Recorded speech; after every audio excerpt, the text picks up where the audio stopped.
I will begin by acknowledging that we are in Treaty 1 territory and the traditional homeland of the Métis Nation.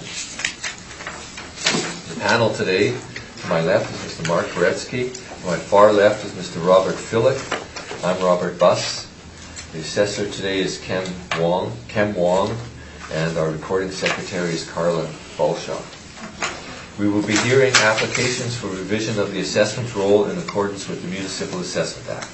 The matters for which revision is requested have been described in each application, and we will limit discussion to those matters. The statements that applicants or the assessor make at this hearing are sworn testimony, and anyone speaking to the matters must be sworn in.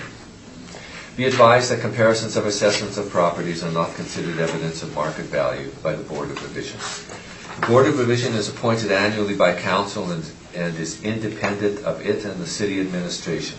It makes its decisions on the basis of the evidence provided at this hearing and issues a written order that will be mailed to all parties as soon as possible. Please note that the Board's decisions with respect to an application may be appealed to the Manitoba Municipal Board if the matter appeals to assessed value or classification, or to the Court of Queen's Bench if the matter pertains to the application of exemptions from taxation. Should you wish to appeal, information on how to do so will be included with the Board's order.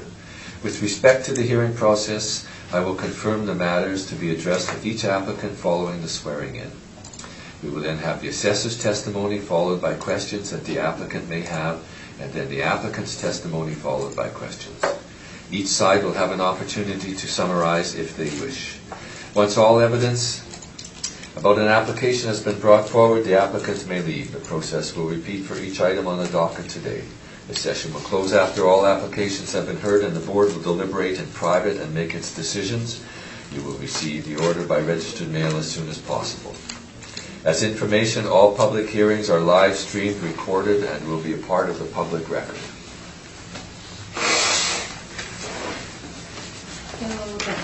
Please state your name. John Wall. Do you affirm the evidence you present today is the truth, the truth, and nothing but the truth? Please state your name. Rocky Newell. Do you affirm the evidence you present today is the truth, the truth, and nothing but the truth? Yeah, I'm trying to get these three open at the start here. Good morning, everybody. I think what we should do is begin with the item number 2 on the docket and solve the problem of 2, 3, and 4 right off. How would that be? Or discuss it anyway. Sure, that's a good idea. Mr. Wong, maybe you could present the city's position on. Sure. I guess the roll numbers and appeal for items number 2, 3, and 4. They no longer exist because the properties have been merged together into a new roll number, and so basically these appeals for these properties are for roll numbers that no longer exist. Can you say why? I guess previously the properties were submitted, their mailers were submitted as one economic unit, and we felt it was appropriate to merge the properties together to amend the roll. Could you tell us when they were merged, as of what date? Sure, on page 8. Which one is this? 1940 Portage.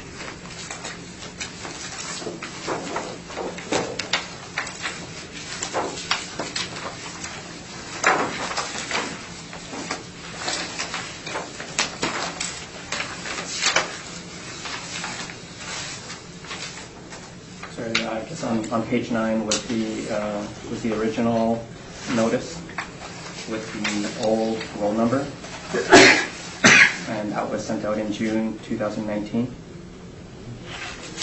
And on page 8 is the supplementary assessment notice correcting the roll, and that was sent out on July 18th, 2019. And you can see on the legal description, lots 1, 2, and 3 were merged together, along with the new roll number. Okay, and it's effective as of the 2020 Realty Assessment Roll? Yes. And on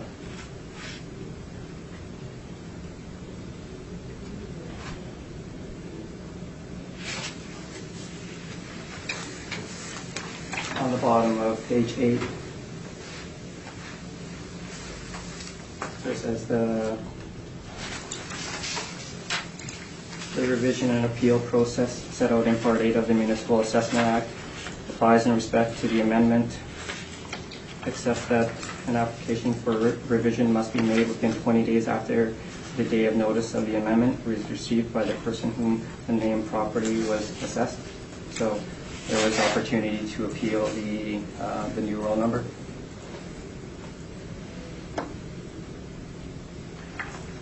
Yeah, and you get that same sheet in each one of these three.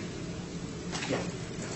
And it was sent to the right place, I guess, sent to where all these tax notices and Well, assessment if you look notices on are page sent. 9, the original assessment notice, which was appealed, is the same as the supplementary notice.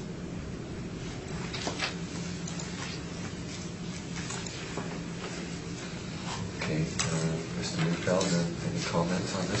Just some questions. First, in regard to this assessor advice, was at any time their consultation with the property owner that this was happening or going to happen? I don't believe so. So they were unaware of this, of the city assessment department's actions? I'm not sure. And do you have confirmation of delivery of this notice anywhere? No. Well, I just wanted to clarify that. My concerns on this, I was notified by the owner that they had a new tip letter, not an assessment letter, for a new roll. And that was August 9th, 2019. So we immediately looked at the city's website, the public website, and saw that the three rolls of 1934, 40, and 46 were changed from a value to say not available. And then we noticed that when we plugged in the actual roll numbers, and then when we looked at the map site of this, it showed all three had a new roll number.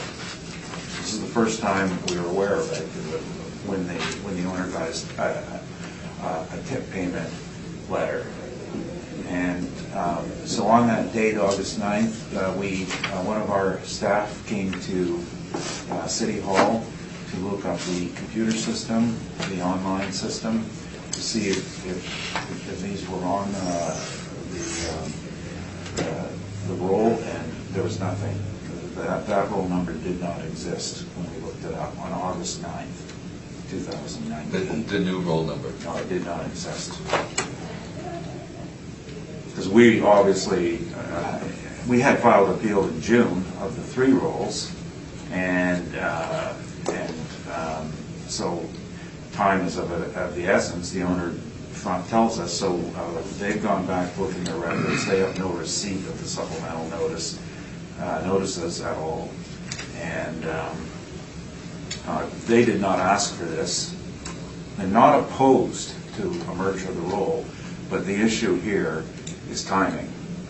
We had filed our appeal in June, paid the fees, filing fees, and then I guess a month later, the city merges them, requiring a new appeal and a new fee. Had we been notified ahead of the roll that this was going to happen, we would have been able to organize our affairs and we wouldn't oppose it. But now we oppose it. Did not ask for the merger. Do not want the merger under these conditions. I don't know what the board's empowered to do here. My position is we pay our fee, we're going to do our hearing. I don't care if it's zero or if it's nothing, because it's a question of the rights. Unless there is a consensus and agreement that the Board of Revision will allow an appeal, we'll file an affidavit saying we haven't received these notices, I'm going to transfer the appeal fees forward. We're the victims here. My client is the victim here. Did not ask for any of this. And your client has not been able to find you a notice? No. And you've asked the city to send you another notice and they won't? I requested on 311, and what they had asked for was authorization. I sent them authorization back immediately, and they did. I received nothing in response. I'll give you the 311 contact date. It was August. Well, that was 2 months ago.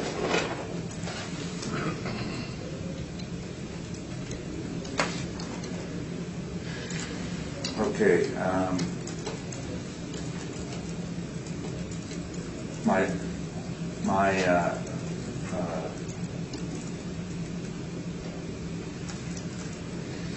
Sorry, I also contacted the Board of Revision October 7th, 2019, the appeals manager, and informed them of the problem, and told them that,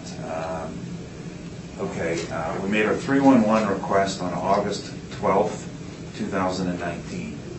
I initially made this request. They refused to answer me, so then the client on that day contacted them directly to request it, and they haven't received a response from 311.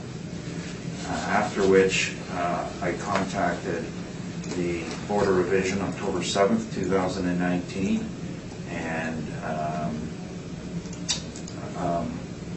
asked for some direction on this. So we got the proverbial runaround. You contact assessment, no, you contact the Board of Revision, that sort of thing. So we have a series, obviously a fair amount of misdirection.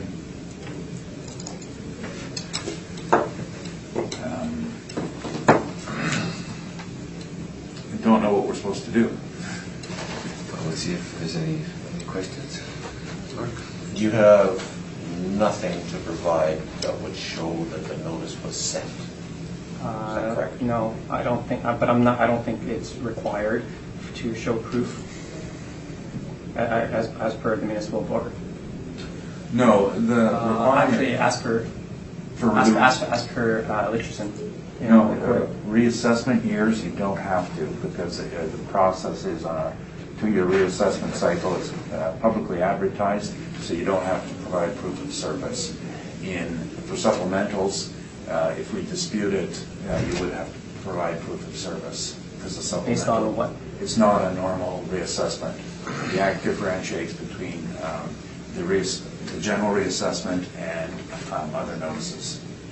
So is there anywhere in the Act that says that, I guess, the proof Board of of notice is required? The Board of Revision, no, but the Board of Revision consents to requests for extension of deadlines for appeal on supplemental notices, but will not do so for the reassessment cycle. Do you have, as part of normal procedures, logs that indicate when a notice like this has gone out? Yeah, July 18th.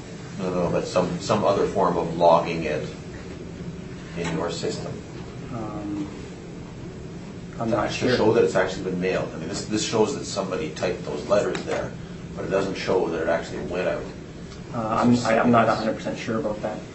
Like when we ask for, this is a reprint, and when we ask for a reprint, it's, I'm not sure if there's any sort of proof that everything went out, because, but that's, when we send out letters, usually, I would say, I don't even know, but we assume that it's been sent out. When was the decision made to merge the rolls?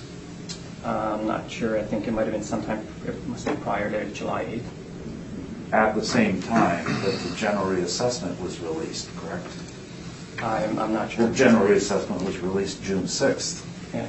Actually, So you had the knowledge, not you, but someone in your department had the knowledge that a supplemental was coming and still issued the general reassessment for the 3 separate rolls. Well, I don't think you or I know. No, of course not.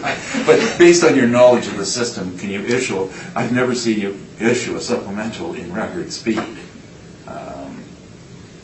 There's a process to go through, right? Sometimes things happen quicker than others, so it's difficult to say. I don't think you or I know. And it's your position that they should not be heard because they're what would be the word? Yeah, I mean, there has been, I guess, a previous municipal board case where basically the exact same thing happened, and basically with regards to the University of Manitoba versus the City of Winnipeg. And Do you have a copy of that? yeah, I can hand it out. Would you guys like it? Well, if you're talking about it, I'd like to see it. Sure.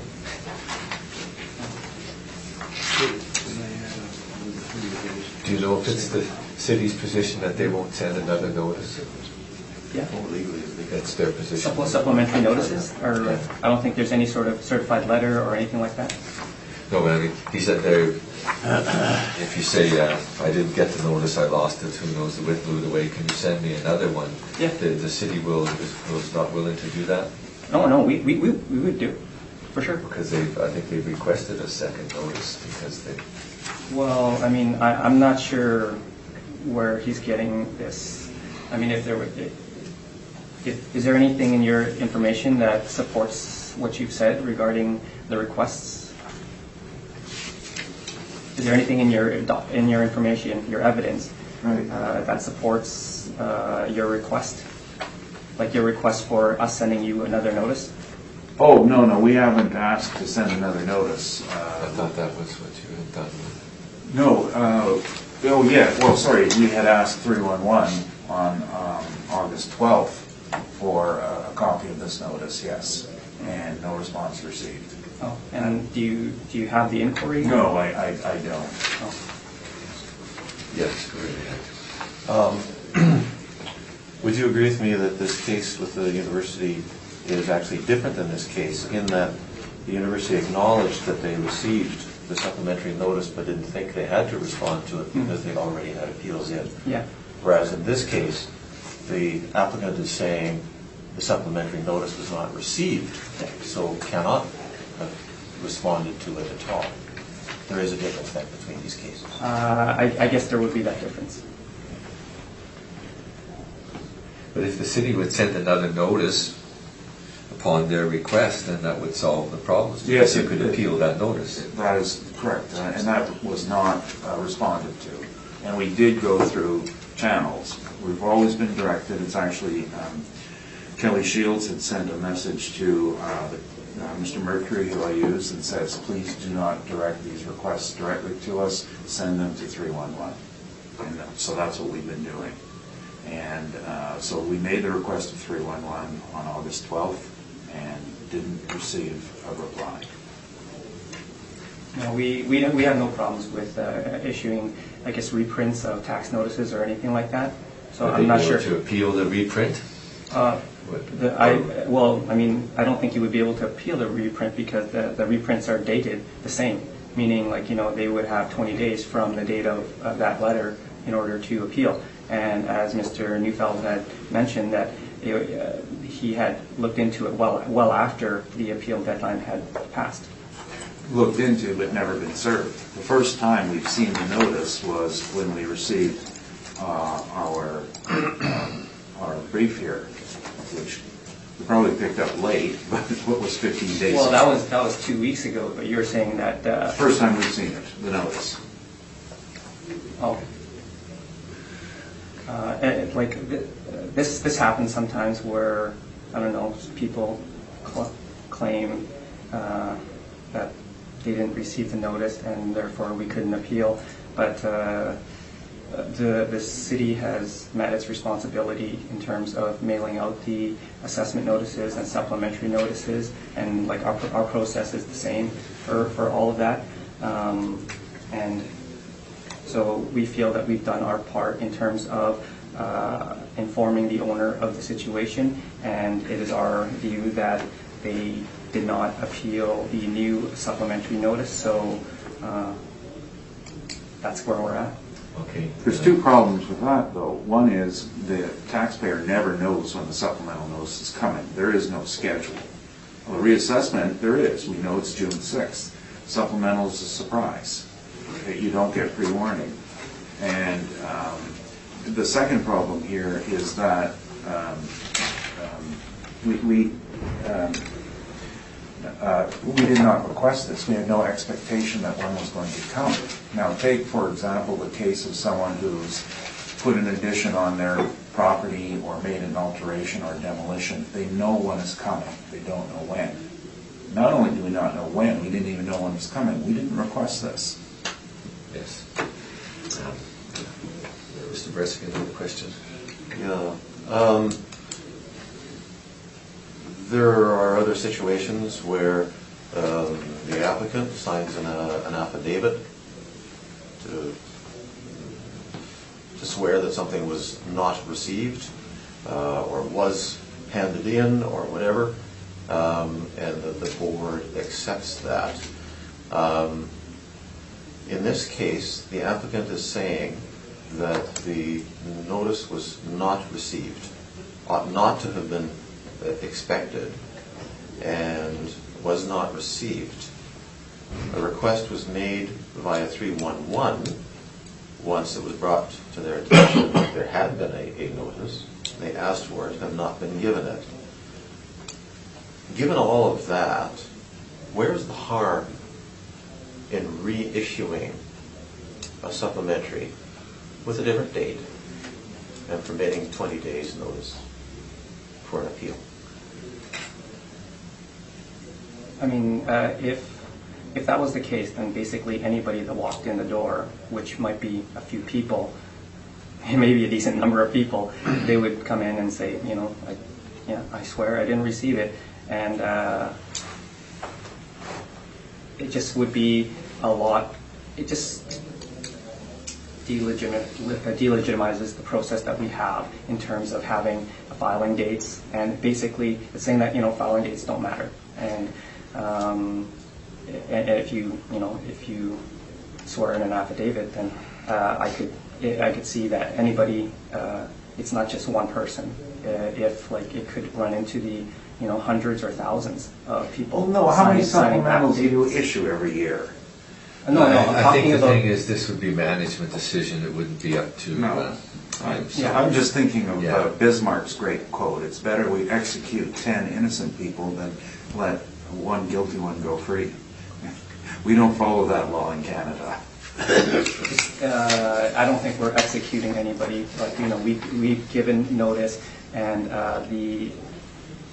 the mailing address is the same, and so with regards to harm, I mean, it's like I said, it just sort of makes any sort of deadline that anybody has kind of arbitrary, and I'm not sure if that's how we want to do things, but. I'm not sure that the assessor could promise anything here this morning. Anyway. I understand that. Yeah, May I mean, I ask a question? Yes. Go ahead. Okay, it's number 2, number 3, and number 4. yeah, And I look at number 2, number 3, number 4 material, yes. and there's a different letter each time, right? No, that would be the same letter because it's a new roll No. number. Page 8. This Page letter 8 is the says one that now now covering combined all. three Yeah, lots, right. 1, 2, and 3, which used to have all their own. I understand that, so I added them all up together and it came up to 3,088,000, just like it has over here. So, did 3 separate ones of these go out because there were 3 separate rolls before? No, just the. It's just that the you have a new- copy of the same thing in each one of these? Yes, yes. Okay, that's what I'm asking. Yeah. Because I looked at it and I thought, well, did that mean that it went up 3 times? No. No. So that means 2 of the properties never received the notice, even by your own admission. They all have the same mailing No, address. that's not your call here. 2 of them never received this notice, only 1 did. We have 3 legal entities. Now, you just said that only 1 of them received the new notice. And which 3 legal entities? We don't. We have 3 legal entities, 3 title properties. What is the legal entity? A title property. Is it 5803137 Manitoba Inc.? No, it's It's Lot 1, they're all listed as Lot 1, Plan 35292, and Lot 2 to 3, Plan 35292, by reason of merge. But that's not their original amount. For example, the reassessment roll 1934 Portage is Lot 1, Plan 35292. That's the legal entity. I think it's a moot Is point. it a because legal entity or a legal description? No matter what the assessor Oh. could say, he has no authority. No, to I say understand. it. Does the so- board have authority? Well, we're going to take a short recess and discuss it. May I simply offer my position on this is that, Yes. on behalf of the owner, we're willing to accept service of the supplemental as of the date we were given these, which gives us 5 days to consider whether we want to file a supplemental appeal, provided that the Board of Revision will accept our affidavit on lack of service. Your affidavit on lack of... Well, we're going to have to file an affidavit that we weren't served, and then the Board of Revision weighs in on this matter as well. We were hoping that perhaps the board would give some weight to that after hearing the evidence that it's the right thing to do. Okay, we'll have a...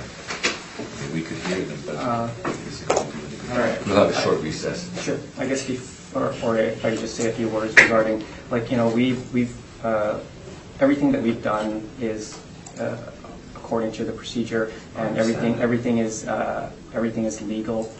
So I guess On the procedure, we've done everything, I guess, appropriately. the Thank you. procedure isn't surprising the taxpayer with an unknown notice. Okay, we'll take a short recess and call the meeting back to order. We will adjourn properties 2, 3, and items 2, 3, and 4 today. And we will begin then with item number 1 on the docket, 1794 Portage Avenue.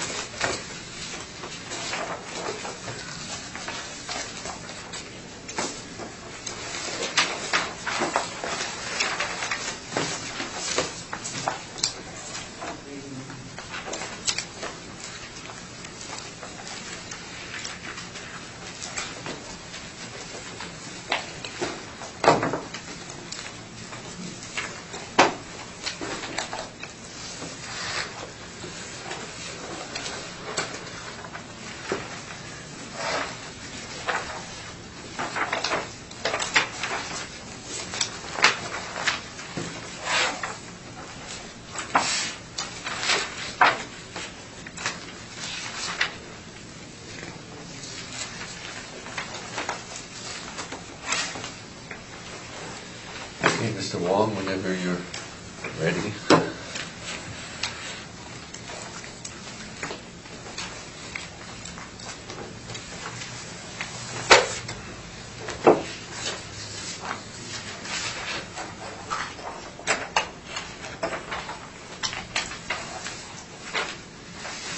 So I guess regarding those 3 properties,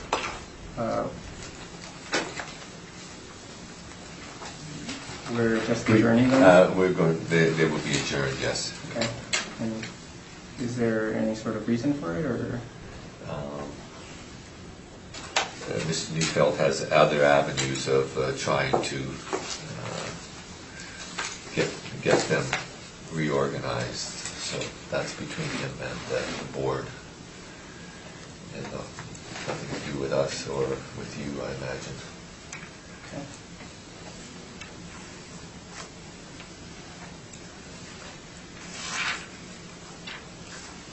Okay, so basically, the board is going to make a decision on the matter? No, they're being adjourned. There's no decision on the matter. Okay. Well, our decision is to adjourn them, but there's no decision on the matter. Okay, and so it's just going to become a matter, a discussion between the applicant and the Board of Revision?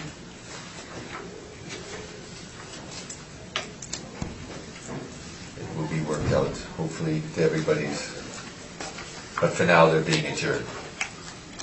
Okay. And we'll get notice about, I guess, the properties. I'm sure you'll get proper notice of what's going on. I guess. And if the city assessor has trouble with that, I guess that's up to them, but, Yeah. Okay.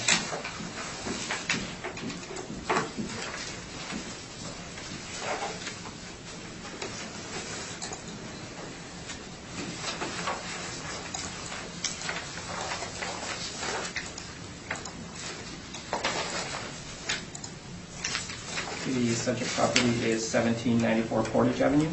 Sorry, that's the one we're on, right? yes. Okay. Item number 1 on the Okay. docket today. The roll number is 070-212-66000. It's a residential apartment block that's 3 stories high. It was built in 1952 and has 30 suites with 16 outdoor parking spaces. On page 3 is our income valuation summary. We used average rent of $884 to get a potential income of $318,000. We used a 2.6% vacancy to get an effective gross income of $310,000. With a 53% expense ratio, we get a net operating income of $144,000. Capped at 5.2%, we have an estimated market value of $2,721,000 to about $90,000 per unit. On page 4 are our rent comparables, showing that the rents we've used are in line with what's on the market. On page 5 is a summary of the income and expenses submitted by the owner. Their estimated operating income is about $138,000, which is a little bit less than what the model is estimated at, about $144,000. But that's there's about a 3.9% difference. On page 6 is information on how we derived our cap rates and our cap rate ranges. They range from 4 to 7.3%, with the majority of them falling between 4.9 and 5.3%. Page 7 are some cap rate sales. They range from 4 to 6%. And the purpose for showing the individual capitalization rates is to illustrate the accuracy of the model and to substantiate the model-derived capitalization rates. And on the bottom of page 7 is the cap rate for 500 Portage, which is 4.07%.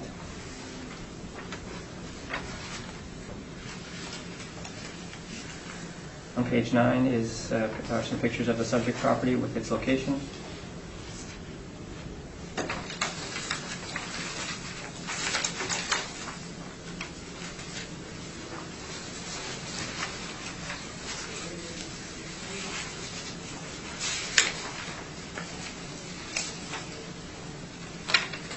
The remainder of the brief are the income and expense statements submitted by the owner.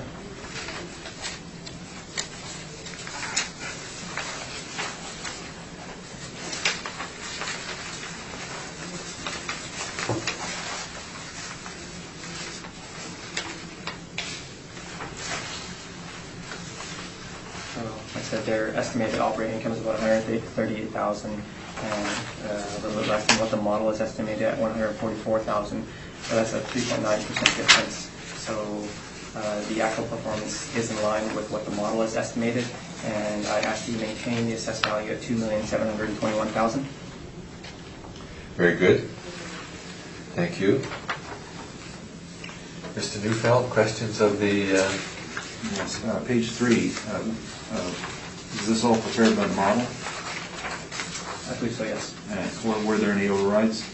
I'm not sure. And in reference to years, I understand that the assessment department operates a cap rate system based on year, effective year. Do you know when the breaks occur? I was told 1946, 1974-ish. Okay, 46 and then 74. Okay. And so there's no phasing of this. This is like a complete step from building in 47. We'll have a different cap than one in 46. It might be, yeah. But it doesn't. You don't phase it. You don't have a graduated system. It's like just stepped, right? Yeah. Okay.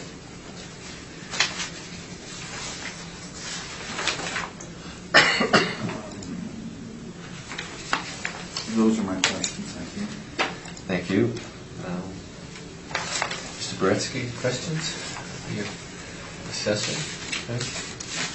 Looking at the INEs, the last one first, that being the oldest one, Yeah. 13. Total expenses, 118,000. Then in the next year, total expenses, 132. And the last year, 153. Do you know what accounts for the changes that went on in those 3 years to the expenses? I do not. I did not speak with the owner about the expenses. Okay. And your expenses, though, that you came up with is 165. That model driven, correct? Yes. Okay, and so your NOI then is 144. Yeah. This building was built in 1952. It's been at an effective age of 1952, so nothing significant has happened to it, neither structural nor cosmetic. Not as far as the effective year. You have no interior photos to show us? No. It's unfortunate. Interior photos certainly go to marketability. Do you know anything about whether roof renovation has occurred, when a blast occurred?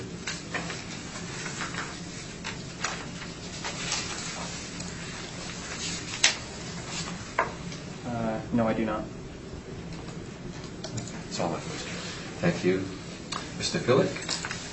Well, when we were asking the different prices, I noticed that maintenance and repairs for 2017 is $66,000, whereas in 15 was 33, so it's actually double In 2 years. in 2 years for that particular year. So does that mean that there was some renovations or something? It could mean, I guess, a few things. Whether it could mean that they're doing some renovations, a few suites at a time. Could be the expenses are going up, but it's probably unlikely the case that the expenses would double in a 2-year period.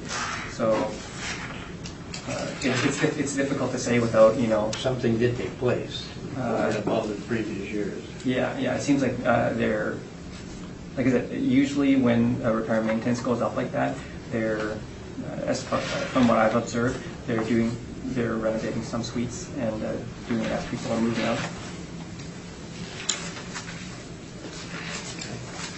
I have another question. I see there's 30 suites and 16 outdoor parking spots. Is that common in buildings like this, in this area? Yeah, I mean, for the age of the building, Not it's a very mixed bag in terms of availability of parking. So it can be none or very low to just like a half a stall per suite. But yeah, it's common. Okay. That's all my questions. Mr. Neufeld, if you'd like to take us through your information, please. We're using actual income, and you have seen the data already, both the assessor and I have provided it to you. Typically, we'll use a 3-year data, and the assessor, for example, has presented the 3-year actuals on his page 5. In this case, there was a large repair done in 2011. It was $150,000 repair, and that amount at the time was not applied, but we considered it should have been on a 10-year amortization cycle. We have not accounted for it in this valuation. Instead, what we've been doing is just we're going to use the last 2 years rather than the last 3 years, and that's why we are showing a slightly higher expense ratio. You'll note that the revenue has dropped, and that's a natural drop. That's just pure vacancy. one of the issues on properties like this is that, and I didn't submit this sheet because it's a little bit, we call it prejudicial, but it just brings an extra element to the site. But for example, the assessor in page 11 has shown gross potential income at 100% occupancy. Now, we don't publish that number because this is, there's two types of vacancy in here. One is the actual vacancy and the other is the RTD vacancy. These are RTD registered rates. Excuse me, what is RTV? Sorry, Residential Tenancies Branch. Every apartment unit in the city is registered with a rate beside it. And that's the maximum that can be charged. But that doesn't mean that your tenant actually pays that, but that's the maximum you're allowed to go to. So the actual income of that year of $274,000 represents natural vacancy and vacancy from the registered rates. And it's been consistently inconsistent over the entire time I've dealt with this property. The income actually had the greatest upswing in right after the repair, and I think that was because they lost some units at the time. 2011 and 2012 is when that happened. Repair, and this isn't a renovated property. This is not this particular owner's practice to do the full renovation. See, the full renovation allows forgiveness from guidelines for 5 years, and you can set your rent wherever you like. Normally, you're then, without that major renovation, and you have to do 3 of the 5 major elements, so envelope, structure, foundation, mechanical, and interior. If you do 3 of the 5 at sufficient enough work level, then you get forgiveness and 5-year holiday from rent control. So the other option is to accept the increases that are granted every year, and then if you come across a major cost, you can make application for an above guideline increase. So for example, when the taxes jumped up dramatically, you could then apply, and it would only come a year later, for an above guideline increase, say from 1.5%, you might get 2.5% to allow for higher property taxes. And that's the way the property, the multifamily owners in the city, the long-term owners in the city practice is on this basis. So that's why you will see some changes in the income. So that this is not in any way defeating the system of taxation, because by taxation we're always legislated to the reference year. So it's just a question of the same as everybody else. You're behind the times by a year to 2 years. That's there's a lot more detail to it. That's the summary. So the income we're relying on is $131,344, and the reasons for the higher costs are actually fairly obvious in that from the picture in page 2, and I think the assessor's got a better close-up on page 9. I've got a feeling it's the same picture. This is 2 buildings with a common foyer at the back, and there's a lot of more exposed envelope to the elements, which leads to higher costs, higher utility costs, and higher upkeep costs.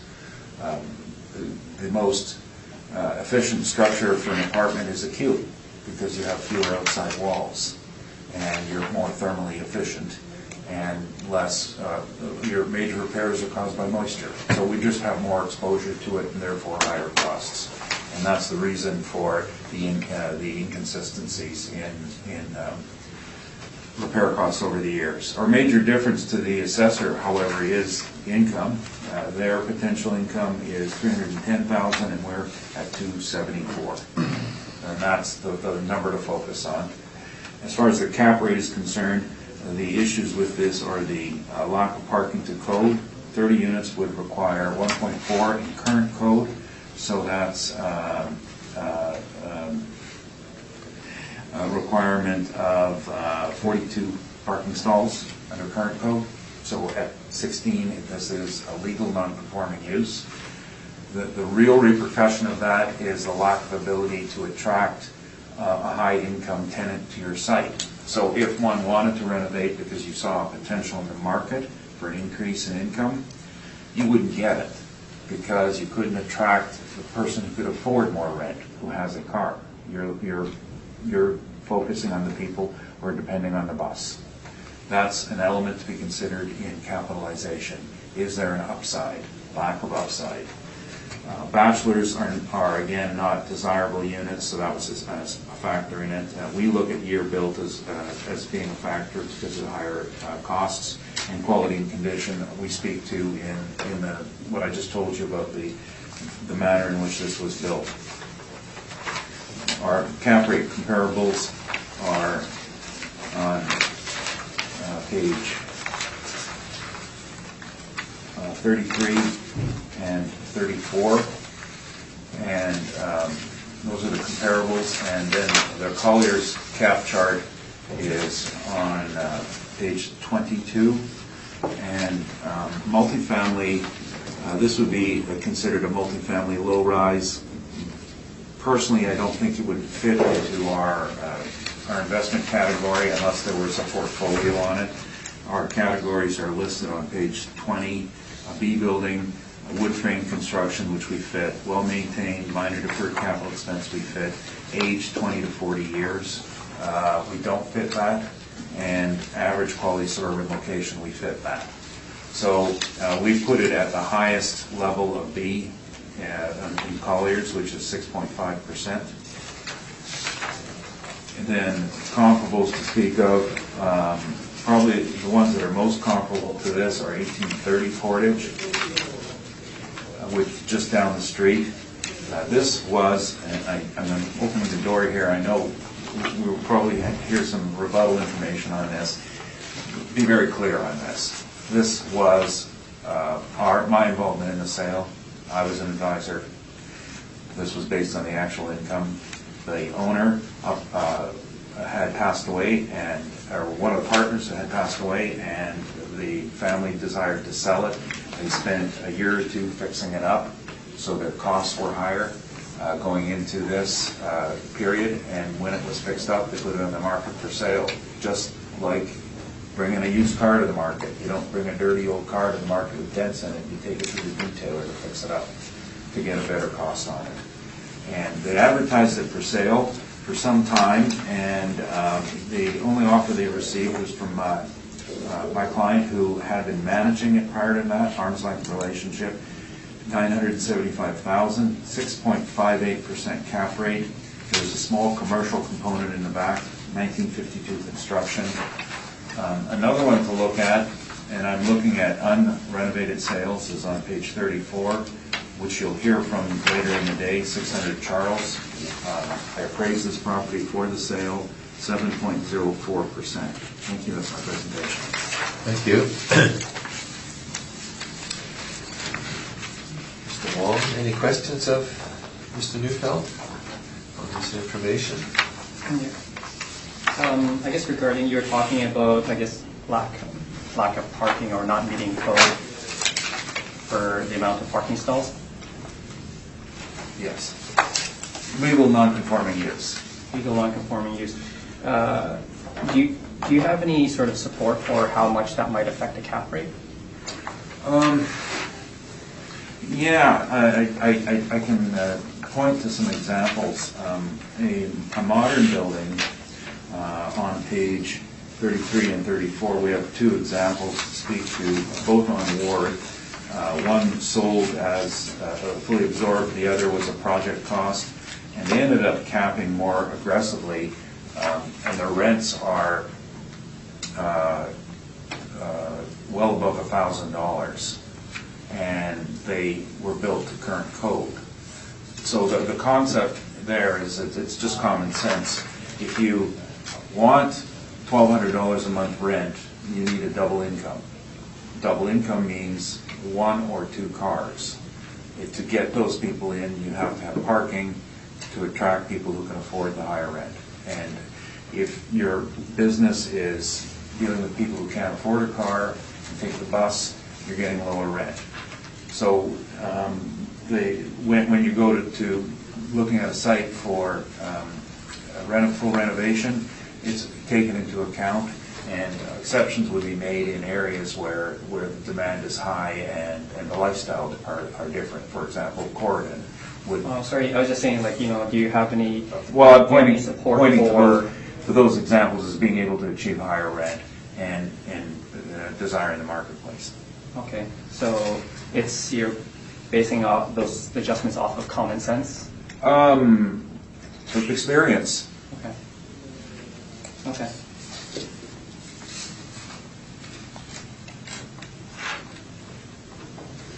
Okay, but I guess nothing presented in the evidence to support adjustments to cap rates for the bachelors or lack of parking? Well, I think, again, it goes to experience. Okay, that would be fine. Yeah, okay. That would be all my questions. Thank you. Mr. Felix, questions? No, I don't have it. Mr. Boretsky? None. Have you inspected the property lately? Not lately. I've inspected, these are my white tiles, I've inspected all of them at one point or another, but there are about 100 of them. So I do 15 to 20 a year. So we're considering it's an average condition, exterior, average, interior? Yeah, it's been maintained. Call it original condition, but being maintained. Could they take that common foyer off and put more parking spots in? I imagine they could, sure. Subtract the capital cost of that then. Thank you, that's all my questions. Summation, any? I guess just a rebuttal regarding the cap rates. Yes. See, I knew that was coming.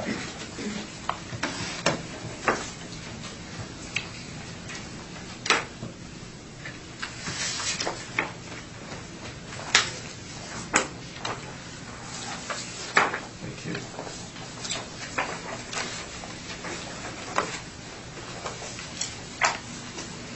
So I guess the first page is just a summary of the two of the properties that in the applicant's cap rate study. For 228 Notre Dame, the indicated cap rate was 5.3%, and I calculated 4.16%. For 1830 Portage, the Collier's cap rate is 6.58%, but I've calculated 4.8%.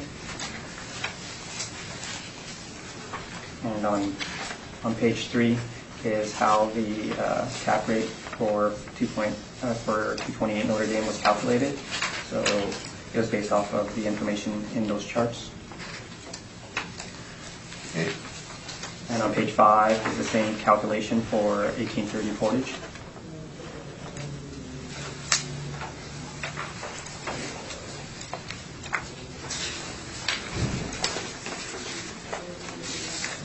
And the remainder are the income and expense mailers.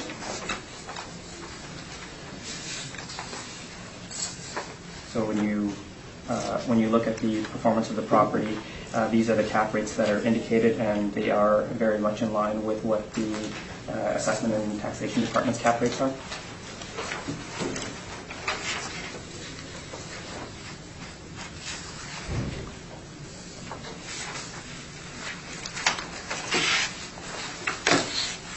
Okay. Well, we'll see if there's questions. Mr. Newman, questions? No, just a brief response.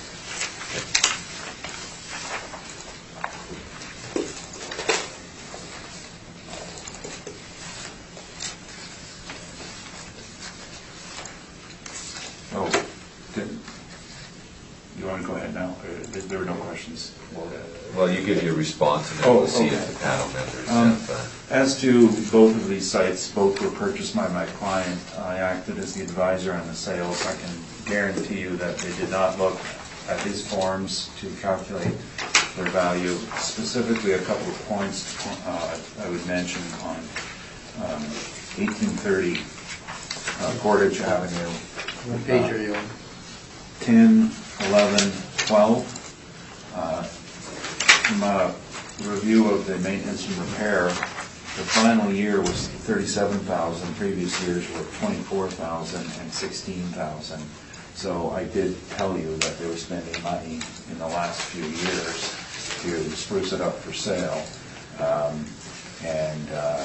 That's approximately 3,000 a suite on the year before sale versus a little under 2,000, about 1,900 a suite year before, and the year before was about 1,200 a suite.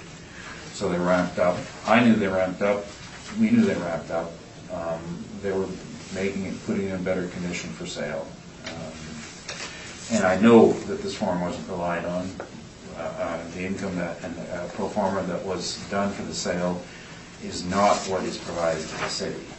Now, this is provided to the city under the Act, and they say, give me your statements, we give you your statements. But changes that occur after the statements have been received are not reflected and show up in the sale. And so I don't think that market value definition is in any way predicated on income and expense mailer returns. It is interesting to show this, and I think the reasonableness of what happened would say that this rebuttal is really lacking application in this case. Now, in the fact of Notre Dame, the same issue there. Now, I know we've had this discussion before with the assessor, but page 7, if you notice some of the expenses listed here, and property tax appeal, 15,000. Now, I know when I've asked him about it in the past, he says, no, we took that out, we didn't use it. But this property was also subject to an appeal from 2012 where there was a retroactive change without application of any act. What had happened in 2012 is that the board had changed the building from residential to residential school exempt. Don't know why, if it was an error or what the problem was. But then when they brought it to the city, caught up with that a year later, they tried to issue a supplemental. It was denied for the 2012, but applied in 2013 because it was within the time limitations. Then the matter came before the municipal board, and at that point, the city actually made an application under section 56. I think it's suffice to say that that expense is... Yes, well, that's the problem with that one. Now, that expense ended up being fully absorbed by the vendor after the sale. So if it shows up in the sheets, then you have to know that there's an adjustment coming forward later. Thank you. Okay, thank you. Questions from Mr. Phillip? Questions on his rebuttal? I don't have any questions either, so... Sorry, I guess could I just make a quick comment about Well, we'll have summation. You can have summation. Sure. You can't comment on his comments because he's commenting on your rebuttal. Yes, but he's made some statements which I just want to clarify. So I can offer it in summation, or I think you can do summation. Sure. If you have something Sure. you'd like to say. Sure. With regards to the 228 Notre Dame, the tax appeal expense, it was not included in the calculation. So that's what I said. No, the one listed. I'm saying that there's a very large tax credit which was being bandied about at time of sale.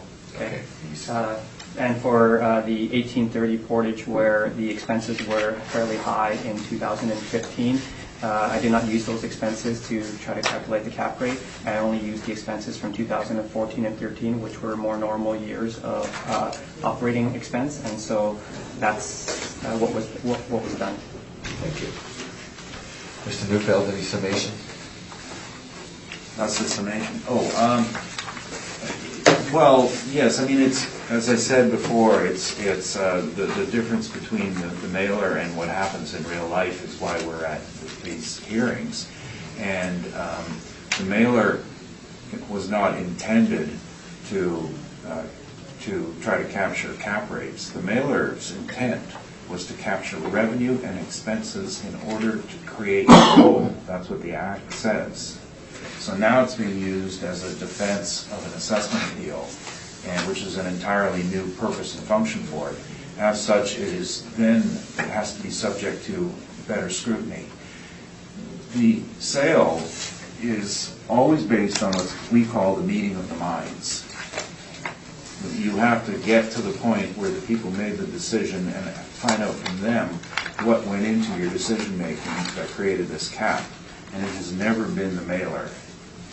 This case, I'm able to testify as a first-hand participant that this is what the meeting of the minds indicated. Thank you. Thank you. Okay, that concludes item number 1, 1997-1794 Portage. And we'll just go on to item number 5, 1918 Portage.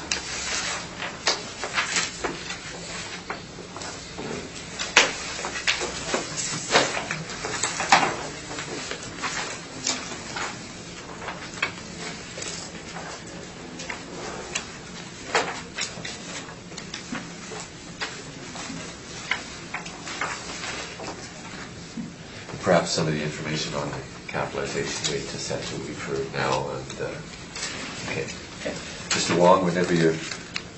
The subject property is 1918 Portage. The roll number is 070-404-55000. It's a residential apartment block that's 3 stories high. It was built in 1953, but have an effective year built in 1974. There are 17 suites with 6 outdoor parking stalls.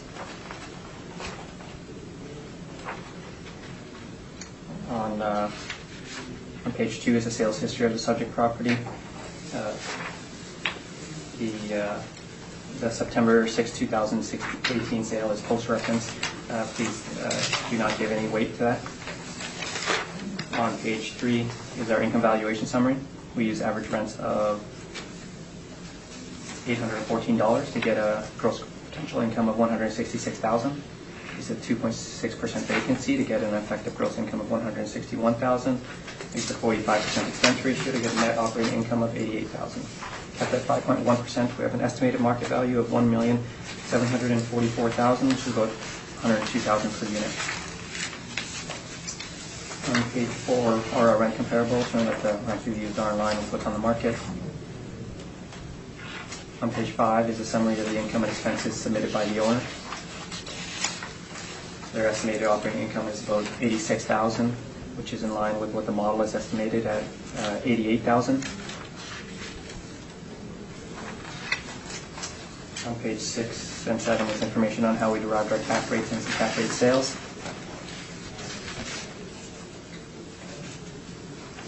On page 9,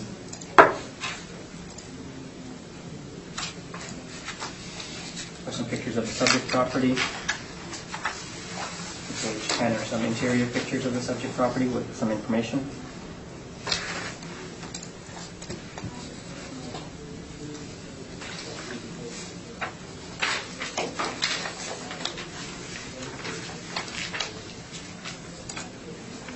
So on page 10 indicates that the property has been renovated.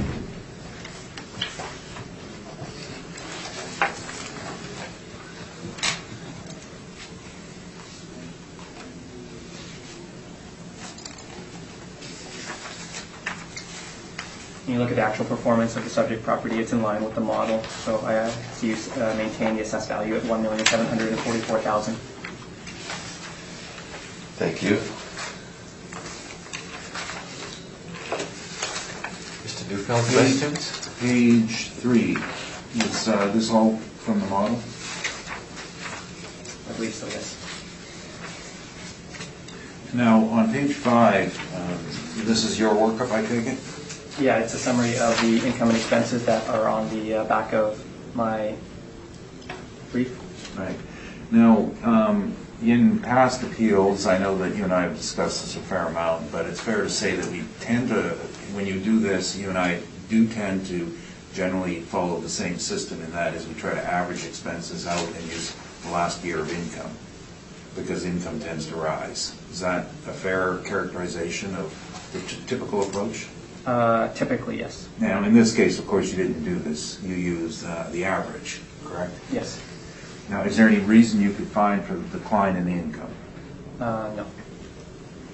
Was it, now if it were market forces, would that not give you some consideration in your, the reliability of your model, where this property is showing a significant decline in income? Well, you try to look at a reasonable amount of information and try to make a determination. Typically, properties go up in income, and in this case, it didn't. So it was a bit of a level, slightly downward trend, and so I thought it was appropriate. Yeah. Right. And Well, yeah, I say level, slightly downward, meaning like from 2015 to 2016, it went up, and then it went down in 2017. So that's why I say somewhat level, but in that slightly declining. And so it felt it was appropriate to use the average income. But it declined due to vacancy, as pages 11, 12, and 13, 14 demonstrate, correct? The potential income continued to increase. The vacancy is higher. Yes, and the vacancy went higher, okay. And well, it's nice to tell them that you're not relying on it, but you will also tell them the other reason you're not relying on this, you are aware this is a portfolio sale involving 1918, 1924, and 1945 portage.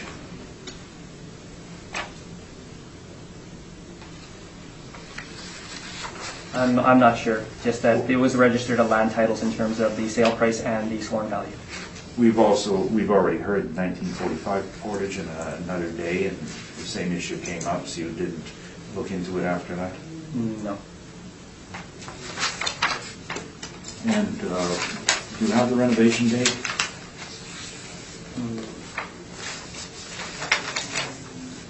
I think it was in 2012.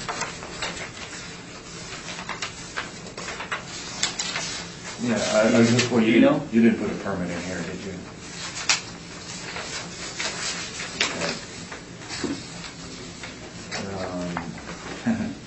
I had it here somewhere. Yes, I would agree with that, 2011, 12. Those are my questions. Thank you. Mr. Beretsky, questions? Under your sale history, you have the most recent sale being September 6, 2018. Is that post-reference? It is post-reference, and I ask that you give no weight to it. Why is it here? Is part of the brief generation tool. So it is standard for the assessor to put in all of the history up to today under subject sale history, as opposed to stopping it at a reference date? I mean, we could, yeah. We could manually remove it. In this particular case, I didn't notice it until afterwards. So, but yeah, it could be manually removed if. Otherwise, it is some information that may have some influence subconsciously, if nothing else. So it probably would be good to see that removed. I will try to be better about that next time. So, I mean, with regards to post-reference information, it's not fairly frowned upon. Sorry, what's that?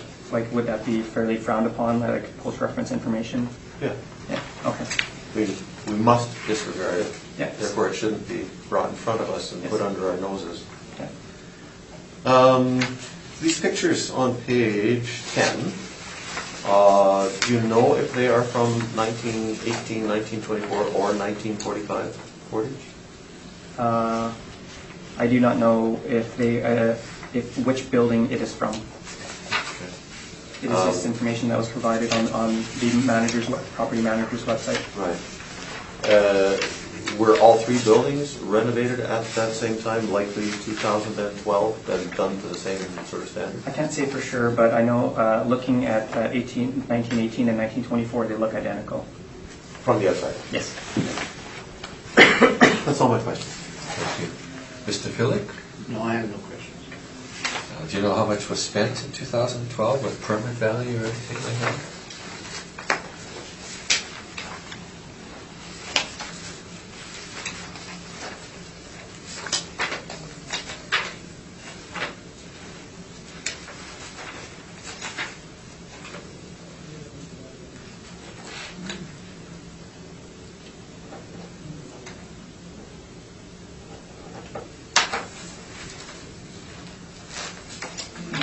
we have some notes on one permit for $115,000. I'm not sure if there are any others, but that allowed them to be exempt from rent control for 5 years. That's all my questions. Thank you. Mr. Neufeld, would you like to take us to your information? I just love the way that when I opened my mouth in the prior hearing, I proved it in the next one. The site was renovated, substantial renovation. I was just checking my notes. They're claiming it was, a final completion date was June of 2013. It's not material. I just wanted to correct what I said. The appraisal for the renovation was done by me, which is one of these ironies in life. I had some concerns at the time of the appraisal, which I made known, which was the parking. And of course, for renovation, I would generally put forward what's called a prospective value with critical assumptions on that basis. And so the concerns are coming forward. So in order to lift it past rent control, the three elements were done. The roof was replaced, the envelope was addressed with windows, and the interior was done. Now, one of the goals on this was, as most renovations of this type of property, is to get rid of the utilities if they can, to try to offset them to the unit holders, or to make them more thermally efficient. That's the major issue. And when you do those elements and you raise it outside of rent control, people think that the sky is the limit. In this case, you can see from the growing vacancy that the sky is not the limit, that there was a miscalculation of the market. As some of my other clients like to say, just because you can do it, it doesn't mean you're going to get that rent. And the unit before it went under renovation, the average rents were in the $400 range. So the concept was that the owner was thinking he was going to get very, very high rents. And then over time, they weren't achievable, as you can see by the growing vacancy rate. What was happening in the market is that he was about the midpoint of the renovation market, 2011, 12, completed 13. And when more properties came on the market after that, they just outperformed him. Because who's going to take a renovated small unit on Portage Avenue without parking when better units were coming on the market for the same price? And so what we have here is the lack of parking coming up again. You're attempting to ask for rents of basically $10,000 a year is the average for bachelors in one bedrooms. So $850 approximately is your average price for small units. And there's a miscalculation. That's not achievable. If you had that unit, that number is achievable if you had a few more 2-bedrooms thrown into it. So the income is declining over time, which is why we're using the last year of income, the declining income. That's a natural decline. That's the market speaking. You miscalculated your renovation. The expenses are averaged, and the expenses do rise over time post-renovation, because for the first year or two after, your unit, your repair and maintenance costs tend to be on the low side because the large capital investment, and over time they start to creep up. And in the last statement, you can see that they hit $19,800 in total, so that's about $1,200 a unit. So it's creeping back to equilibrium. And that will continue to rise rather than go down, because you're beginning to show your age again and require more. Now, most of these factors, the declining income and the worry about rising expenses, can be dealt with in a couple of ways. One is you can continue to focus on your potential rent and cap higher, or you can embrace the lowering income and have a more competitive cap. Because the other side of this equation is, as we mentioned on page 4 and 5 is the whole concept behind caps is anticipation. So if you're on the decline, you only got one way to go, which is up. If you're up and you know you're going down, then you got to have a higher cap. It's just all about balance. So as a result, I don't think an overly aggressive cap rate needs to be applied because it's been addressed. And the ones we're looking at are the two I mentioned earlier. Additionally, though, there's another one on page 34. This was a downtown location. It's two separate units that were identical. So each was a 17-unit building, same as the subject. They were built in '59 and renovated in 2011. And we did the sale, Colliers, and I did get permission to see the actual documentation upon which the cap rate was decided. There was a pro forma that was done by the owner, by the vendor, reviewed by the purchaser. The purchase decision was based on it, 6.62%. So that's a post-renovation capitalization rate. Clean and unaffected. So the three of those would then suggest a rate of 6.5% as well. Again, I've mentioned already the lack of parking and the unit mix contribute to it being unable to contain the goals. Now, one last comment. We did have 1945 Portage under appeal and at a previous hearing, and I contacted the owner and I said, why are your rents going down?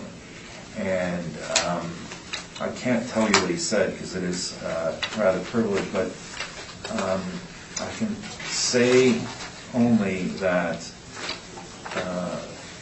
the current owner did not prepare the statements that you see on the assessor's page 11, 12, 13, and 14. Thank you. Thank you.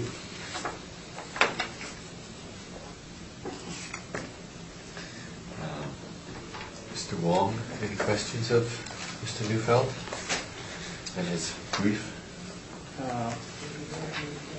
Yes, you were talking about the declining income and the parking and how they're, I guess, negative aspects to the building and affect the value, and that they indicated a cap rate of 6.6%. Well, the 6.6 was a renovation project after completion that I was referring to. We're going to apply 6.5. Okay. And so you're talking about the 6.6% cap rate in the sale. What was the value of the sale? The subject? Yeah, you were talking about the No, pro no, forma no. and 6.6% in No. terms of the cap rate. 6.6 was my comparable on Hargrave. Oh, so it wasn't. No, it wasn't the subject. The subject was Okay. a portfolio purchase, and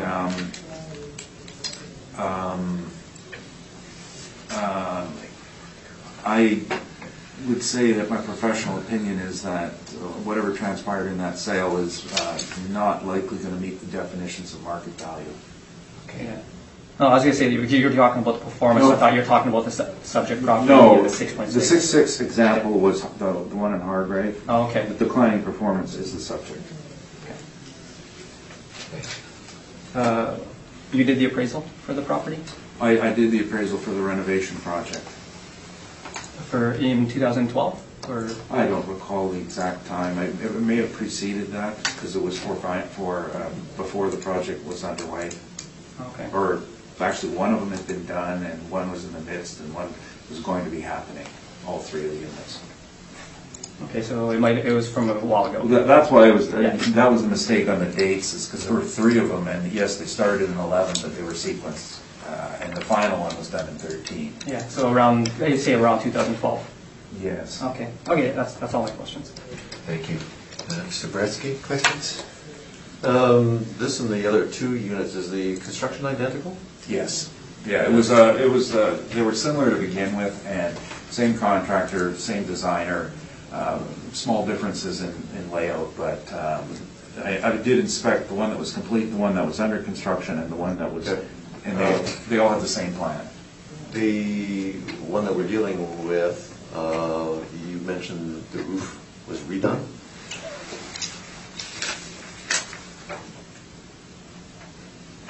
New membrane laid down, yes. Okay. similar to the other two? Yeah, that was part of the project. The thermal efficiency, I think, I'm trying to remember what the walls, the thermal changes in the walls, but, well, the windows were done. I'm trying to remember if the walls were foamed. Sorry, Okay. I don't want to give you the wrong information, but That's all right. there was a Just thermal listed in the upgrade. roof. Okay, that's all my questions. Thank you. Mr. Philic? No, I don't have And I don't have any questions either, so, Sorry, could I provide some rebuttal information? yes.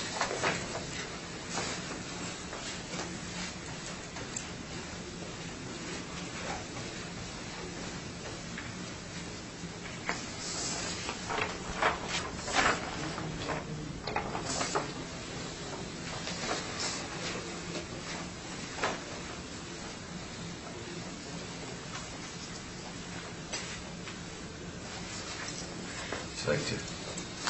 Just regarding the listing for the property, which was on March 2018, prior to the reference date. The applicant is requesting a value of $1,200,000, and I just want to show that the owner was seeking $2,465,000, and market value is pretty much like a willing buyer and a willing seller, so it's. So this is a listing, you're saying? Yes. Okay, thank you. Yeah, and it's from March 13th on the top left corner, 2018. Yes.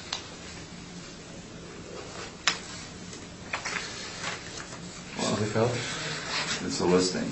Obviously, because he's told you what the sale was, it wasn't even close to being achieved. I know Bill Burridge, the owner, quite well, and I don't blame him to try to make as much money as he can. That's allowable. He didn't. Thank you. Thank you. And any other comments or questions on me, Mr. Phillips? Did this sale take place? Post-reference, yes. And you don't have the amount for the final sale? No. Thank you. No questions? I have no questions. I would just like to reiterate what Mr. Beretsky said about post-reference sales, because we often tell appellants that they should be bringing in post-reference sales, so I just wanted to. I expect that you should take the high road when it comes to post-reference. Yes, I just wanted to make sure that that was the case, and I'll definitely be more mindful of it in the future with regards to post-reference information. Thank you. Any summation? No. I respect the fact that the board has commented on it. Sometimes when it comes out, it's prejudicial, but and I trust your judgment in this matter, but just in the interest of fairness, remember what I said in my comments on the statements.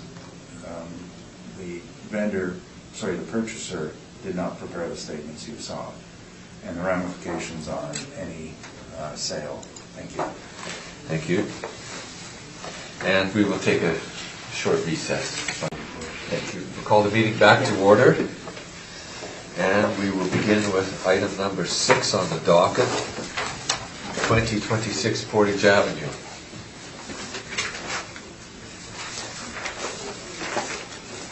The subject property is 2026 Portage. The roll number is 070-513-19000. It's a residential apartment block that's 3 stories high. It was built in 1957 and has 18 suites with 12 outdoor parking stalls. In reviewing this property, I feel that the value should be revised to $1,670,000.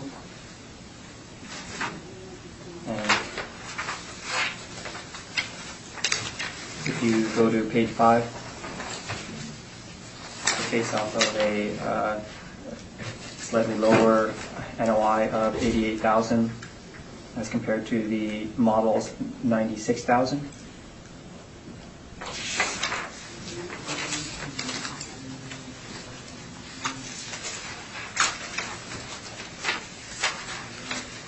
On page 2 is a 2009 sale of the property for $927,000. The market has gone up significantly since 2009, and so the 2009 sale supports the revised value of $1,670,000.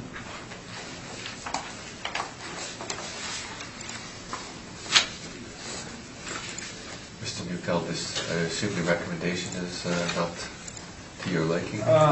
No, I know my client's answer on this. He wouldn't disagree with a nominal increase in value, but this is too large. That's his answer. Thank you. Sorry for interrupting, Mr. No, Wong. okay. So I believe that the market supports the revised value, the 2009 sale supports the revised value. So I ask that you accept the revised value of $1,670,000. Very good, thank you. Mr. Neufeld, questions of? Yes, so I understand what Yes, sir. you've said. You have the model, but then you change the valuation, the income and expense to match the actual and retain your capitalization rate. Is that pretty much it? Yes. And you mentioned something about the values going up over time. Did you bring some documentary evidence to that effect? No. Isn't it actually the truth that the only increase in value of apartments has been due to properties that have achieved, that have been renovated and have gone above guideline increases? That's not true at all. Okay. You can disagree, that's not okay. true. That's what we're here for. All right.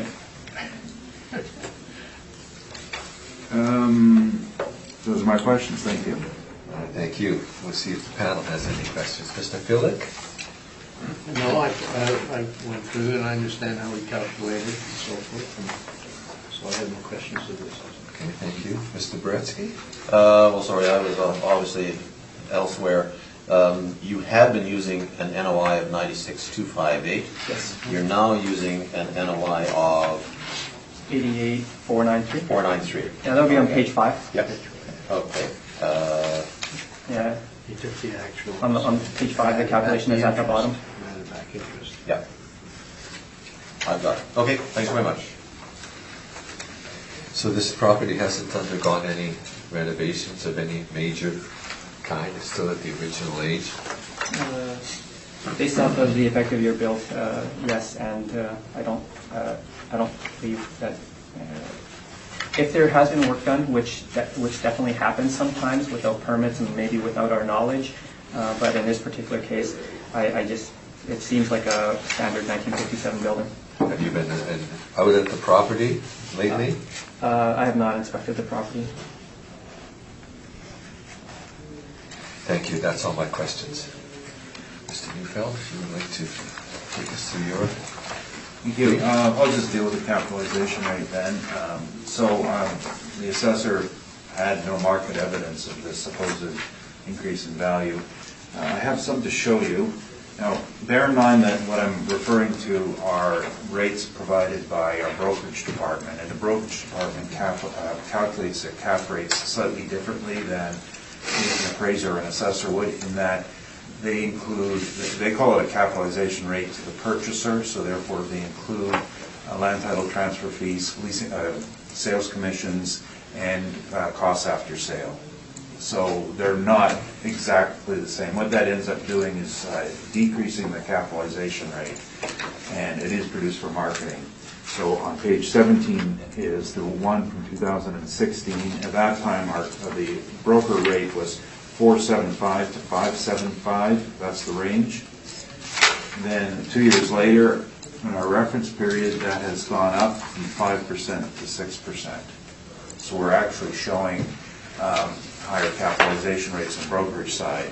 And bearing in mind what I just told you about the way that they're calculated, and we do have access to this data, so we can see the adjustments now.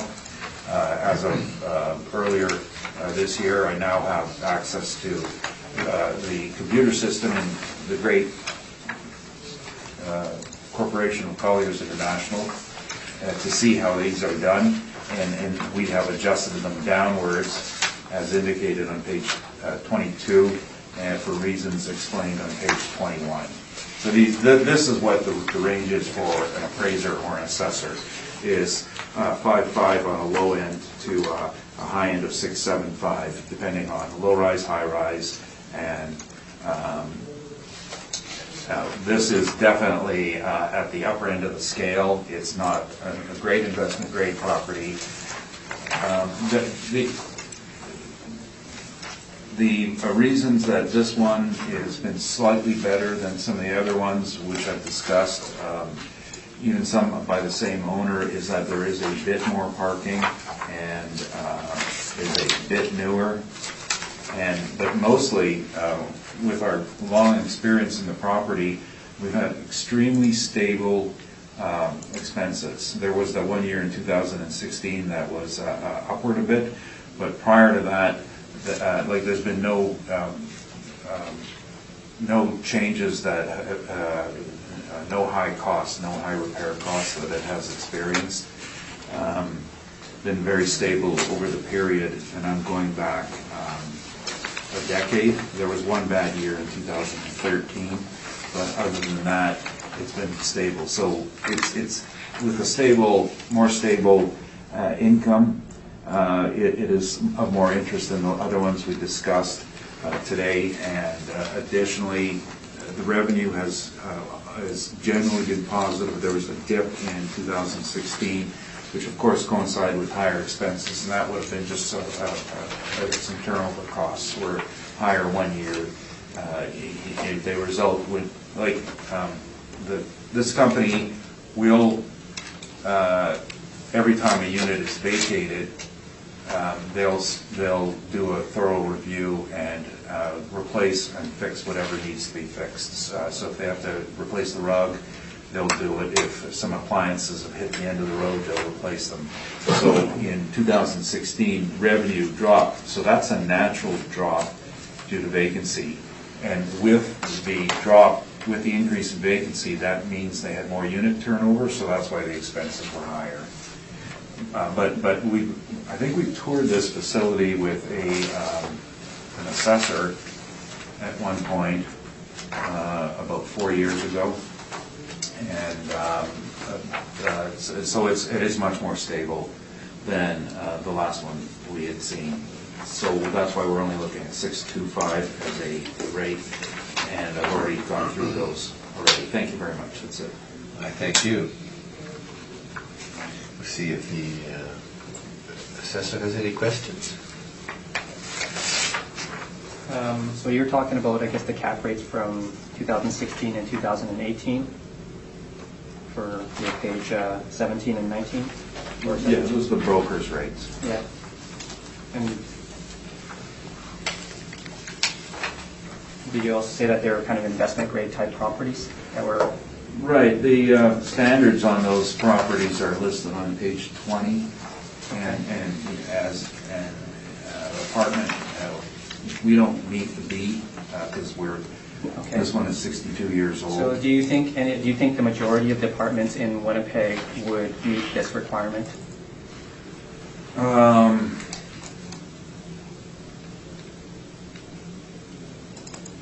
I think the majority of units would, which would be apartment units. No, that's just the properties. Like No, but we'll see. Like the ones that are older than this tend to be smaller, and the ones that meet that criteria, which would be built in the 60s, were larger. So by unit count, I'd say, and I'm just guessing here, we're probably looking at 65% would meet the standard by unit count. By building count, I gotta think it's probably 50-50. So you think 50% of the properties would meet this requirement? Yeah. To be in Collier's cap rates? I think generally about 50%. I don't happen to represent any of them, or very few. Okay. Would you happen to be able to provide some examples of sales that went into the Collier's cap rate study for like Winnipeg properties? Oh, sure. Yeah. Well, we know that on page 33, we know that 333 Ward went into the study. Did you went into the Collier study? That's correct. Okay. At 5.5%. And anything else?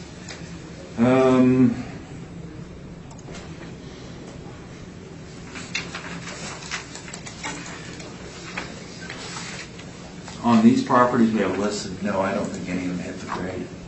Okay. That's a little bit less than 50%. Well, no, that's not the case. It's simply that we haven't reported those investment grades because I'm not dealing with an investment grade property. Why would I give you the cap rate for 500 Portage? We're not 500 Portage. We're not a high-rise downtown indoor parking facility. We're a 3-story walk-up on Portage Avenue. That's 62 years old. That's all my questions. Thank you. Mr. Gretzky, any questions? You said that the owners do a reasonable job of the repair and maintenance, replacing things like carpet, et cetera, et cetera. Well, but their turnover policy is a bit better than most. I think towards the lower end of the scale, you'll have on turnover, people may do a carpet shampoo and touch-up paint. In this case, I know that they have a checklist, a schedule, and they use it as an opportunity to do anything that's required, and as a result, they do tend to keep their tenants for a longer period of time, and it's a business practice. And I know, I've had some clients that might spend $4,000 or $5,000 a unit towards the upper end. And these are spending $1,200-ish, something like that? Yeah, it would be about $1,200 to $1,500 a unit, and it would depend on whether an appliance needed to replace. Okay. Thinking of more major things, roof, windows. Oh, I got a feeling that windows were done in... Pictures rather dark, it's hard to tell. Yeah, no, I'm fairly sure that the windows were done as just a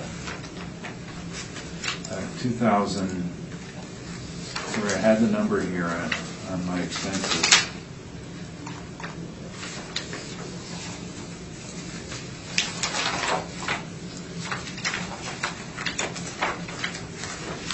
It's nice when I got a file that's this old.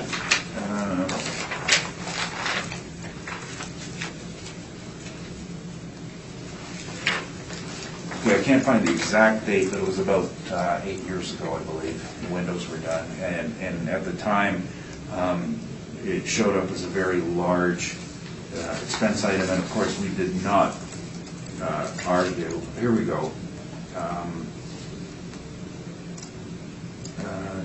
No, that's not it. It could have been 2013. Yes. Close enough. Yeah, and but it said though we adjusted that down on our reporting of expenses. Okay, no, just wondering about the condition currently and the roof. I don't have a date on that. I've met the roofers at the 100th anniversary of this company. I know their policy is they rarely will replace a roof. It's always repair, repair, repair. Okay, thank you. So, thank you. Mr. Billick, questions? Yeah, I do. Just clarification so I'm clear, Mr. Neufeld. You referred on page 17 and 18 cap rates? Yes. So I'm assuming that what we're talking about is a multifamily, high-rise, low-rise? Is that correct? That's correct. So when we go to the next page, the high rate is 6%. That's correct. Yeah, that's showing the cap rates for multifamily and the brokerage side all increased by 1/4 point. So the market went down, not up. So when you're using 6.25, well, first of all, it's the quality of these sales. These are all higher quality sales that meet the standards or close to it on page 20. okay. And you can see that this property does not meet the standard. And secondly, So when you're referring to this, there's then this qualification because of all the sales stuff. but for example, to calculate the cap rate for these properties, they always add in the land transfer tax, which we do not do for as appraisers or assessors. So when you add 2% to the sale, you have the effect of driving the cap up by 20 basis points. And the commissions can be, on the property like this, the commission would be probably in the neighborhood of 5%. On the big sales, it's more competitive. So you add that to the sale, and they do a cap rate for purchasers all-in investment style. So it's just a minor adjustment. Thank you. That's all. Thanks. I have no questions. So, summation? Anything to say? Final? Not final, but... The same thing I said in the beginning, the owner is content with small increases from 1330 to 1416. Thinks that's fair. Yeah. Say like the benchmark definitions like are between, for building A's are 0 to 15 years, and then for building B's are 20 to 40 years. So it seems like the information that the properties that they include pretty much exclude a large portion of the Winnipeg properties, because they would only include years, buildings built between 1980 and now, or 19, yeah. So I don't think that those properties are representative of the whole city of Winnipeg. Thank you. Well, in response to that, I think the assessor's missing the point. People who have buildings that don't meet the standard are being assessed at cap rates from a higher standard. That's what we're trying to show the board. That's why they appeal. They don't just appeal because they want a lower assessment. They know it's wrong. Thank you. That completes item 6. We'll move on to item number 7, 2193 Portage Avenue.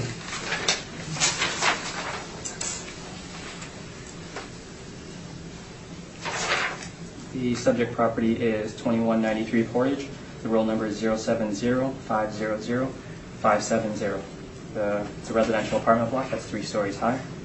Built in 1954 and has 24 suites with 10 outdoor parking stalls. On page 3 is our income valuation summary. We use average rents of $724 to get a potential income of $208,000. We use the 2.6% vacancy to get an effective gross income of $203,000. We use the 54% expense ratio to get a net operating income of $92,000. At the 5.3%, we have an estimated market value of $1,751,000, which is about $72,000 per unit.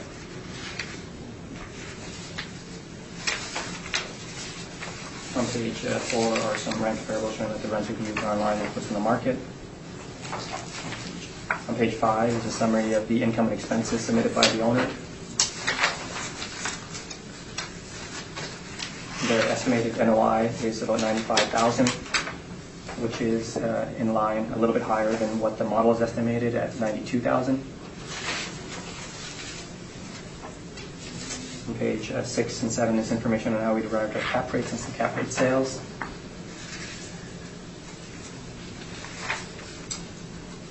On page 9 are some pictures of the subject property with its location.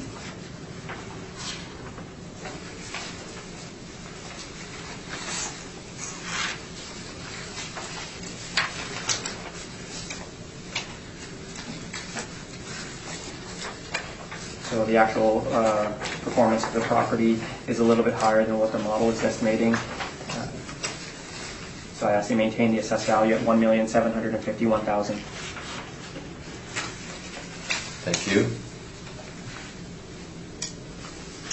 Page 3, was the valuation all from the model? I believe so, yes. You made a comment that on page 5 that it was their NOI, you're referring to the owner? An estimated NOI based off of their income and expenses. Well, that's not quite true, is it? You haven't taken into account the 2015 expenses. This is your adjusted opinion based on what the owner submitted, correct? For the bottom chart, I used to stabilize their operating income, to estimate their operating income, I used their 2017 income, which is $200,000, right. And I averaged expenses from 2017 to 2016 at $104,000. I excluded 2015 because the repair and maintenance figures for that property was $2,606 per unit, and so that's I felt that's definitely higher than what I'm used to seeing. So I only included the expenses for 2017 and 16. Yeah, I'm sorry, that wasn't my question. My question was, it's not the owner's reported NOI, it's your opinion adjusted, and how that should be adjusted, correct? Yes. And did you look at historical repairs and maintenances and expenses on this site, going back through your records? I looked at 15, 16, and 17. So you didn't look at the 5 previous years to see if this is a cycle? No. Okay, thank you. Thank you. Mr. Boretsky, questions?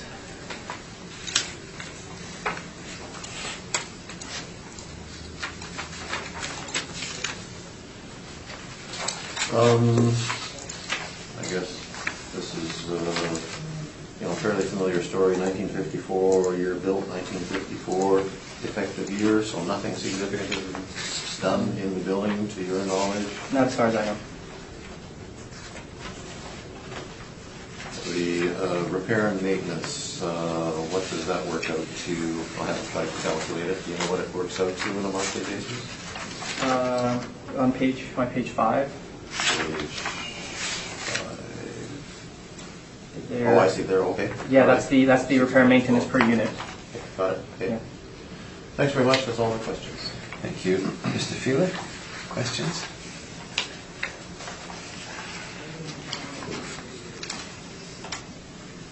Seems this cap rate that you use of 5.3 seems to be pretty well the standard rate that you've been using in quite a few of these buildings.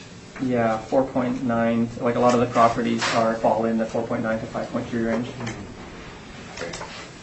And I see when you go to 2015 expenses, it's there $62,550, which is quite a bit higher than what the other 2 years, and that's why you kind of removed that. Yeah, just to try to estimate their operating income.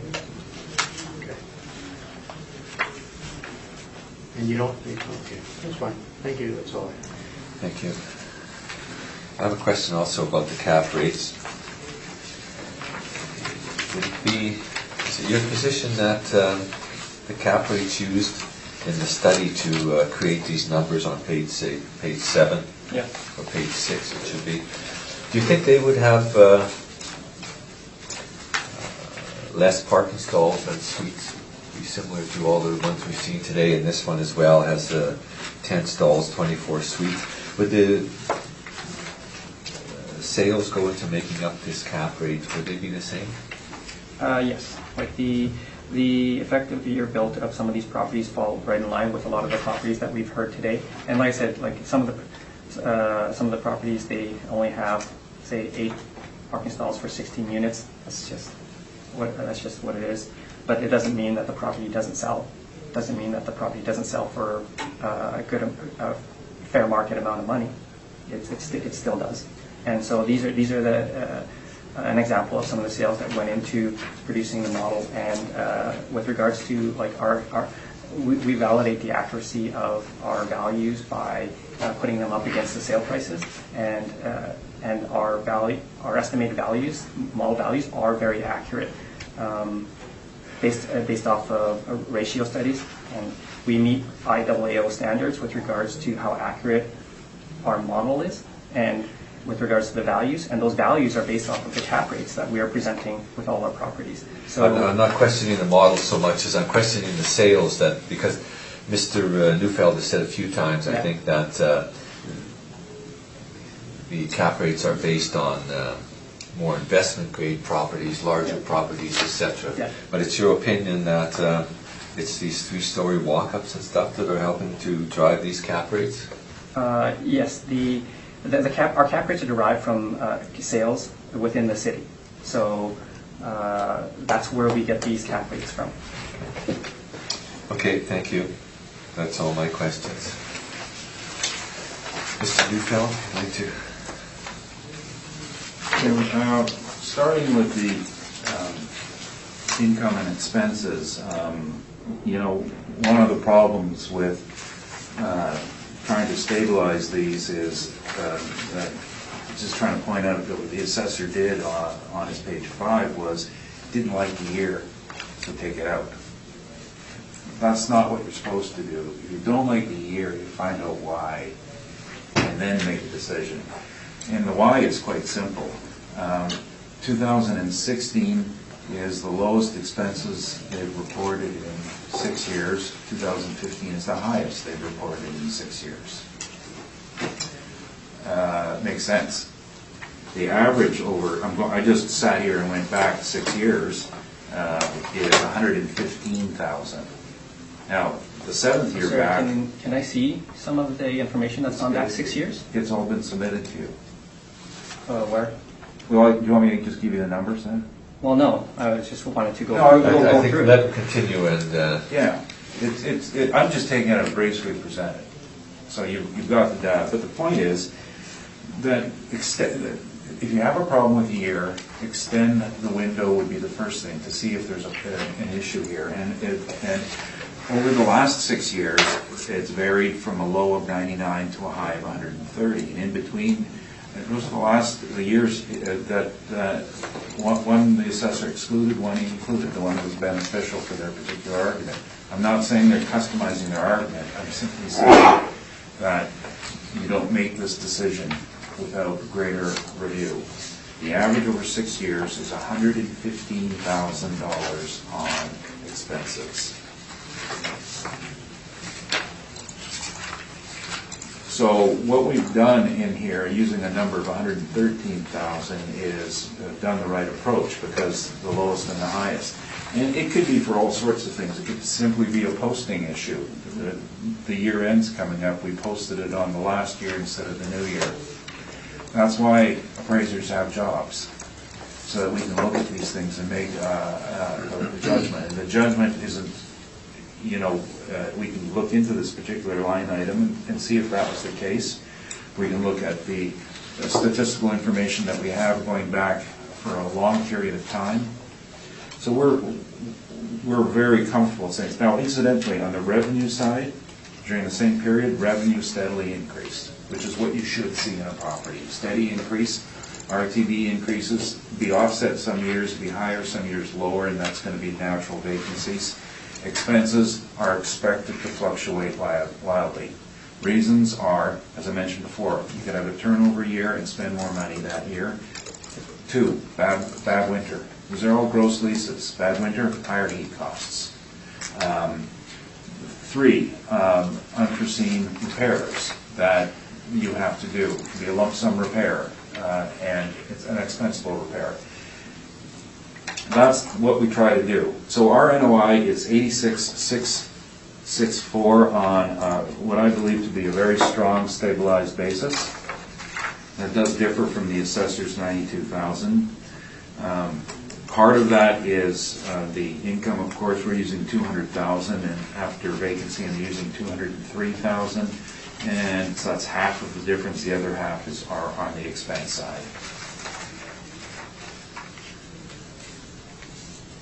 Cap rate we are looking at on this is 6.5, and I have to commend my people who made this up. They've given me some consistency today, that I don't have to change numbers.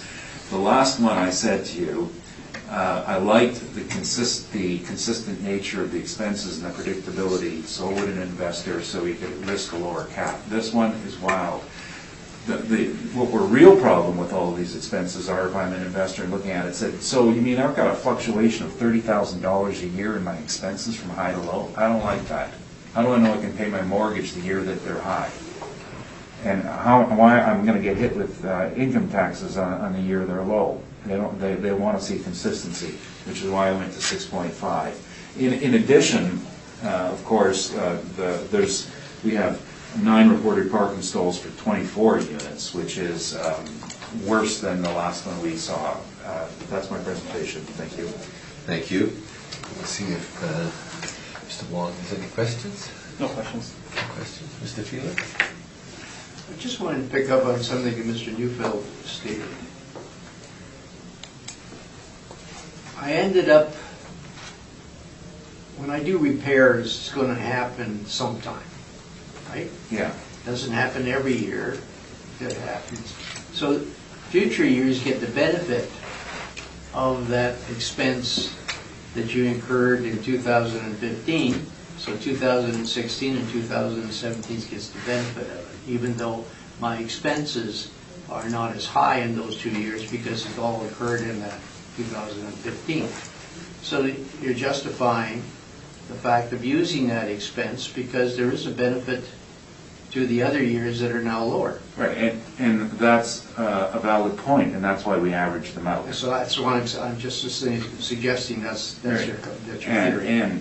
And the only negative we take out of that, after we've averaged it out, the only negative out of it is that the inconsistency over the years makes an investor more concerned about risk levels. Well, in effect, what you should be doing, putting something aside because you know, in effect, that's going to occur sometime. That's what I hear people are supposed to do. I don't know if any ever do it. Okay, thank you. Thank you. Mr. Brzezinski.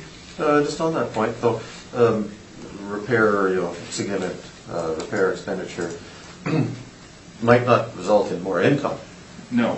But is it likely to result in income stability, tenancy retention, that sort of thing, because they're happy with the building and therefore... Well, that's called being a well-managed property, is being focused on retention. And another method of retention is not being overly aggressive on your rents.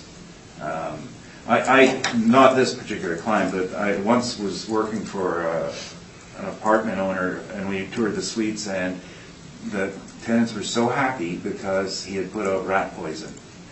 So there's different levels of satisfaction with your landlord. Is that repair or maintenance? So, and that tenancy strength then has some effect on cap rate? Well, it would for the operation. So now you're selling it to the market, and let's say you're going with someone who has different investment goals, and if they want to drive the rents higher, they know that they're going to have a less stable income, and that's part of it. Yeah, it's. I guess you can't second guess who the buyer is and what practices the owner is taking. Just try to estimate the best we can. I think that's a concept in going ahead that I rarely see.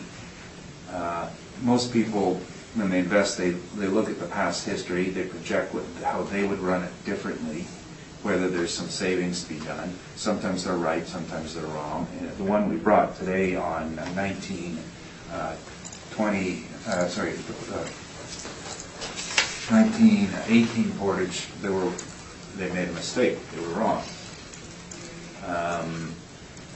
when they changed their practices. That happens too. Okay. That's all my questions.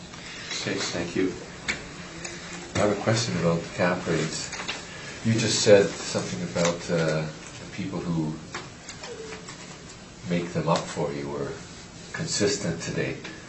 So you don't make up these cap rates, you just decide whether you like them or not? Well, no, Because I ask because you often ask the assessor if it's model driven. I can ask you, is this driven by people back at the office, or are these your rates? Well, we have a team, and I'm responsible for them, and I train them, and I'm not able to participate as much as I'd like to in the preparation, which is why when we come to this hearing, you'll often see me saying, no, I don't like that, I'm changing that, right? It's a byproduct of having more and more appeals, and I originally designed my tax business I always wanted to be handmade, if you know what I mean. I always wanted to work on one at a time, and so I never had a system in mind. So in keeping with that goal, our work issue is if we're going to separate jobs, they'll be on the vertical, not the horizontal. So we keep the consistency. So, and I always have the right at the last minute to change it. Very good. One more question, if you don't mind. When you were talking earlier about the cap rates, and I think the assessor had presented some income and expense sheets, you said that the cap rates weren't derived from, or the sale was not sale price was not derived from these income and expense sheets? Is Well, that- the is that NOI was not developed from the income expense sheets. So is that because there's two sets of numbers, or is that because they're not using the income approach? No, because it's a point in time. And the point in time can vary, and you're gonna see, like, for example, look at my page 1. Oh, we don't have to go through No, everything, but but I- this will be an example. So which statement year are you relying on if this property sold? Are you relying on 2015 at 60,000 or a year later, 2016 at 97,000? That's my point. So if you just bring out the income and expense forms, they don't show you how that judgment was made. Now, in the due diligence of purchase, if they said, well, look, here's why these expenses occurred in 15. It could be an accounting issue, which is, incidentally, you've seen the statements, they're all handwritten. That's very believable. Or it could have been a one-time expense that they say won't happen again. It could be a lot of things. But then they get together and then they rationalize and say, okay, fine, this is the number. And so it is riding the hills and valleys when was this all made. Okay, thank you. That concludes item number 7, and I believe it concludes the hearing today. Thank you for coming. Thank you for coming.